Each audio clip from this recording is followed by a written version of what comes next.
Hey everyone, it's Pete Carmasino here at Chaikin Analytics. I'm the Chief Market Strategist. Today, I want to touch on something that I wrote about, which was a food processor that had its worst day since it started trading on the New York Stock Exchange 99 years ago. Okay.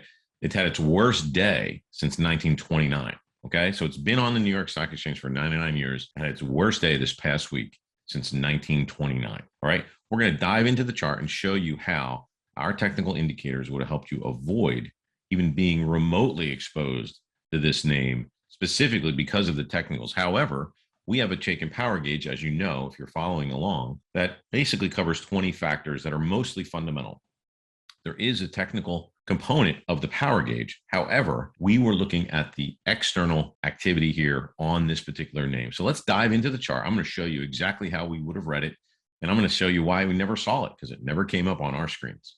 Archer Daniels Midland. We'll just refer to it as ADM. That's the stock symbol. It's a food processing company in the food products sector.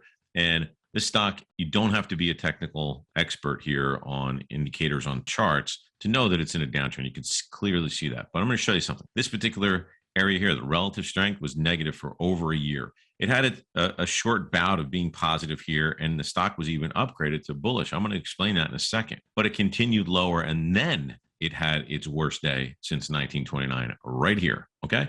And what is going on here in this particular name? Well, we've got all these factors that we kind of weigh and create the rating with. So you've got 5 factors under each particular category: financials, earnings, experts, and you do see a technical category. As I said, it's mostly fundamentally based, but neutral plus seems a little strange, right? It's not bullish. It's not neutral. What does it mean? It means that it's a bullish fundamental stock that happens to be trading underneath its long-term trend.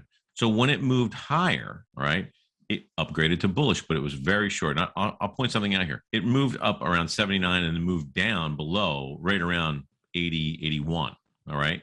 So even if we were trying to trade this just off the rating change, it kind of would have worked, but it wasn't really worth being exposed to. And I'm going to show you why. This persistent downtrend in relative strength would have kept it out of all of my screens. I really try to screen for both fundamentals and technicals. Look at the negative Chaikin money flow. That's one of the indicators that our founder, Mark Chaikin, created a long time ago, probably in 40, 45 years ago. And it's been around for a long time. It's incorporated in here as well. That's negative too. How about trends in industry weightings and the rating here on the industry? Both weak, right? So this would have never made it into my screen. Now, they reported earnings, but the problem here, what happened here was that they are being looked into by the SEC for some accounting irregularities. What I'm here to tell you is that technical analysis does work, and I'm going to show you what else happened here. Not only were we downgrading the stock back in September around that $80, $81, as I pointed out, but Wall Street waited all the way until after the news to downgrade it. About 6 or 7 investment banks downgraded this name after the news of accounting irregularities came out. Folks, that's just not good enough. That's why you need the Chaikin Power Gauge. And that's why you need to pay attention to Chaikin Power Feed, kind of learn about how we're reviewing and using this particular tool on a daily basis. All right, everybody, that's all I have today for the Chaikin Power Feed video. It's our first one, so thanks for tuning in. Appreciate any feedback. We'll see you real soon.